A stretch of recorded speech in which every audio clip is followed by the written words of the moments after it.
الحمدللہ والصلاة والسلام علی رسولہ الکریم، اما بعد۔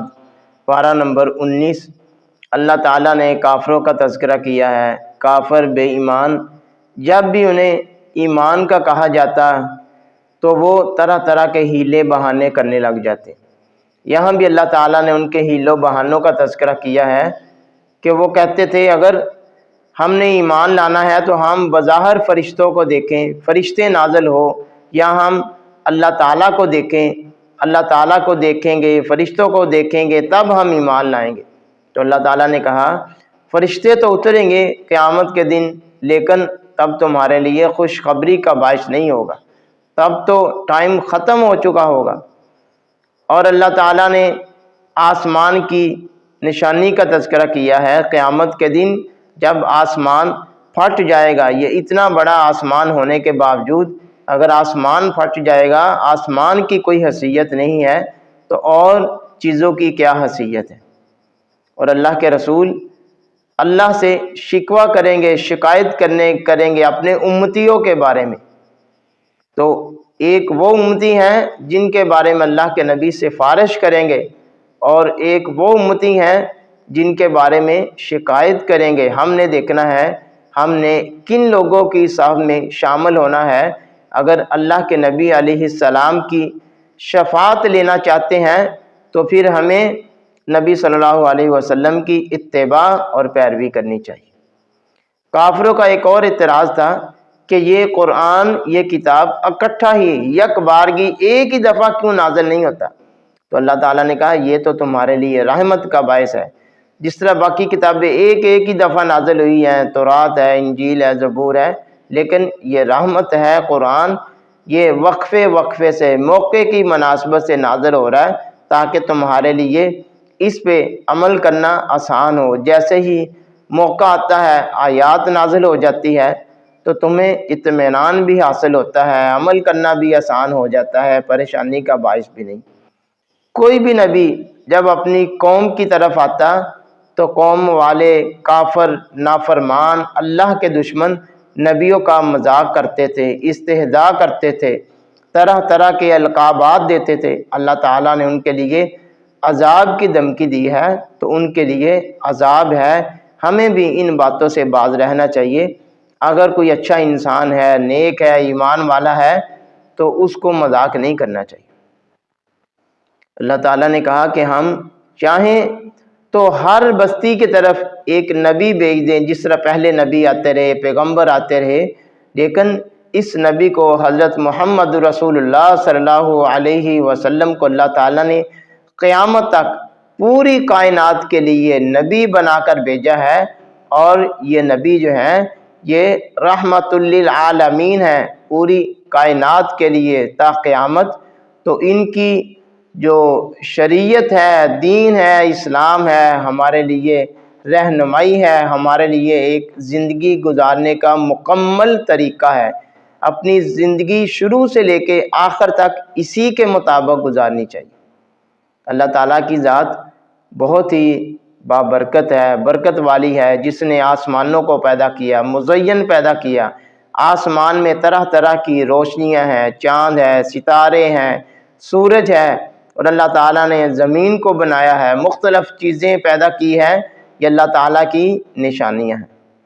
اللہ تعالیٰ کے بندوں کی صفات، وعباد الرحمن الذین، تو اللہ کے وہ بندے ہیں جو عاجزی انکساری سے اس دنیا میں چلتے ہیں، اللہ کی عبادت کرتے ہیں، اللہ کے ساتھ کسی کو شریک نہیں ٹھہراتے، کسی کو تکلیف نہیں دیتے، نیک اعمال کرتے ہیں، صالح عمل کرتے ہیں۔ یہ اللہ تعالیٰ کے نیک بندے ہیں، اور ان کے لیے جنات ہیں، باغات ہیں، نعمتیں ہیں، اور ایک بہت بڑا اللہ تعالیٰ نے ان کو تحفہ دیا ہے، اور تحفہ ہے سلام۔ جب بھی ایک دوسرے کو ملتے ہیں تو وہ سلام عرض کرتے ہیں، سلامتی بھیجتے ہیں۔ یہ جنتیوں کا تحفہ ہے، تو ہمیشہ جب بھی ایک دوسرے سے ملیں تو سلام عرض کرنا چاہیے۔ سورۃ الشعراء، اللہ تعالیٰ نے اپنے نبی حضرت محمد رسول اللہ صلی اللہ علیہ وسلم کو اس بات کی تلقین کی ہے کہ آپ کو پریشان ہونے کی ضرورت نہیں، گھبرانے کی ضرورت نہیں۔ اگر یہ لوگ ایمان نہیں لاتے، کافر، بے ایمان، اللہ کے مشرک، اللہ کے انکاری اگر ایمان نہیں لاتے تو آپ کو پریشان ہونے کی ضرورت نہیں ہے، ان کے نصیب میں ہدایت نہیں ہے، تو آپ پریشان نہ ہوں۔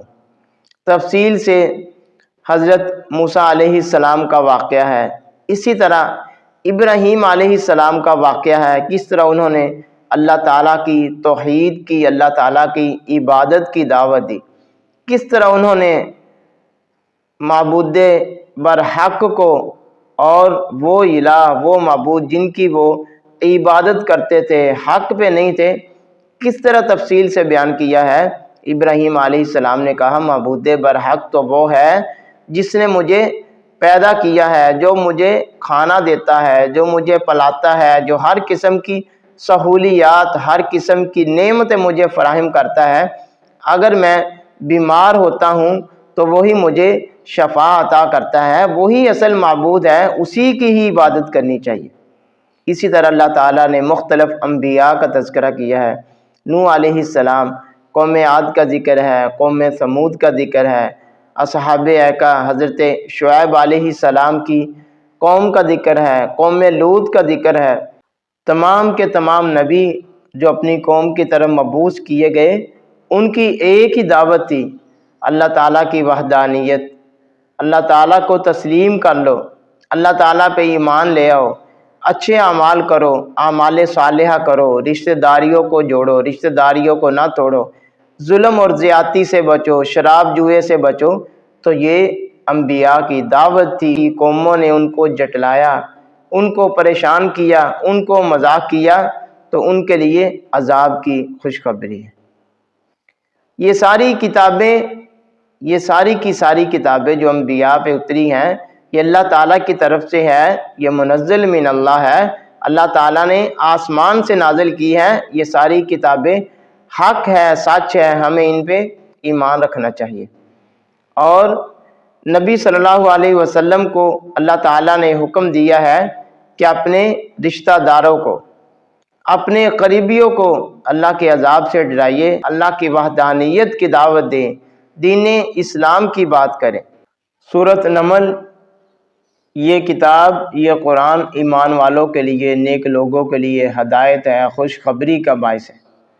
حضرت داؤد علیہ السلام کا واقعہ ہے، حضرت سلیمان علیہ السلام کی بادشاہت کا تذکرہ ہے، ایک چیونٹی کا واقعہ ہے، کس طرح جانور بھی، چیونٹیاں بھی اور جتنے بھی ذی روح جانور ہیں اللہ تعالیٰ کی عبادت کرتے ہیں۔ ہدہد کا واقعہ ہے، ہدہد ایک پرندہ تھا جو حضرت سلیمان علیہ السلام کے ساتھ ہوتا تھا، ان کا سفیر ہوتا تھا۔ حضرت سلیمان علیہ السلام نے دیکھا کہ ہدہد نظر نہیں آ رہا۔ حضرت سلیمان علیہ السلام کو اللہ تعالیٰ نے بہت بڑی بادشاہت عطا کی تھی، ان کے ساتھ جانور ہوتے، جنات ہوتے، مختلف قسم کی فوجیں، مختلف چیزوں پہ اللہ تعالیٰ نے ان کو فوقیت دی تھی، بہت بڑی ان کی بادشاہ تھی۔ اور اللہ کے نبی صلی اللہ علیہ وسلم نے کہا، میں نماز پڑھ رہا تھا تو نماز میں جن مجھے نظر آئے تو میں نے ان کو پکڑنا چاہا، لیکن مجھے حضرت سلیمان علیہ السلام کی دعا یاد آئی، انہوں نے دعا کی تھی، یا اللہ یہ بادشاہت میرے علاوہ کسی اور کو عطا نہ کرنا۔ تو بہت بڑی بادشاہت اللہ تعالیٰ نے حضرت سلیمان علیہ السلام کو دی تھی۔ تو پرندے، جانور، مختلف قسم کے جنات ان کی ساتھ تعاون کرتے تھے، مدد کرتے تھے۔ تو انہوں نے دیکھا ہدہد نظر نہیں آ رہا، تو انہوں نے ہدہد کو عذاب دینے کا، ذبح کرنے کا، سزا دینے کا فیصلہ کیا، لیکن ساتھ انہیں یہ تھا کہ اگر اس کے پاس کوئی دلیل ہوئی، کوئی عذر ہوا تو پھر میں اسے سزا نہیں دوں گا۔ تو ہدہد آیا اور اس نے آ کے قوم سبا، یمن کے علاقہ میں جو حکومت قائم تھی، اور ان کی ایک عورت ملکہ تھی، وہ سورج کی عبادت کرتے تھے، اس کی خبر دی۔ تو حضرت سلیمان علیہ السلام نے واپس بھیجا قاصد کو، اس ملکہ بلقیس اس کا نام لیا جاتا ہے، اس کی طرف خط بھیجا، اور اس نے جب خط دیکھا تو اس نے تحفے تحائف دے کر حضرت سلیمان علیہ السلام کی طرف روانہ کیے تاکہ یہ حضرت سلیمان علیہ السلام ہمارے اوپر چڑھائی نہ کر دیں، لڑائی نہ کریں، ہمیں شکست نہ ہو۔ تو حضرت سلیمان علیہ السلام نے تحفے تحائف لینے سے انکار کر دیا، واپس کر دیے، اور اپنے دربار میں ملکہ کو بلایا۔ وہ ملکہ حضرت سلیمان علیہ السلام کے دربار میں پہنچی تو مختصر یہ کہ حضرت سلیمان علیہ السلام نے اس کا تخت بھی منگوایا۔ حضرت سلیمان علیہ السلام نے ایک جن سے کہا کہ اس کا تخت لے کے آنا ہے، لیکن قرآن میں جو موجود ہے کہ وہ جن کی بجائے ایک وہاں موجود تھا جس کے پاس علم تھا، وہ جن تھا یا کیا تھا اللہ عالم، تو اس نے کہا میں اس سے جلدی لا سکتا ہوں۔ تو تخت بھی حضرت سلیمان علیہ السلام کے سامنے پیش کیا گیا اور ملکہ حضرت سلیمان علیہ السلام کے سامنے پیش ہوئی، اور اس نے حضرت سلیمان علیہ السلام کے ہاتھ پہ اسلام قبول کر لیا، ان کی شریعت کو مان لیا۔ تو یہ مختلف قسم کے واقعات ہیں، ہمارے لیے نصیحت ہیں۔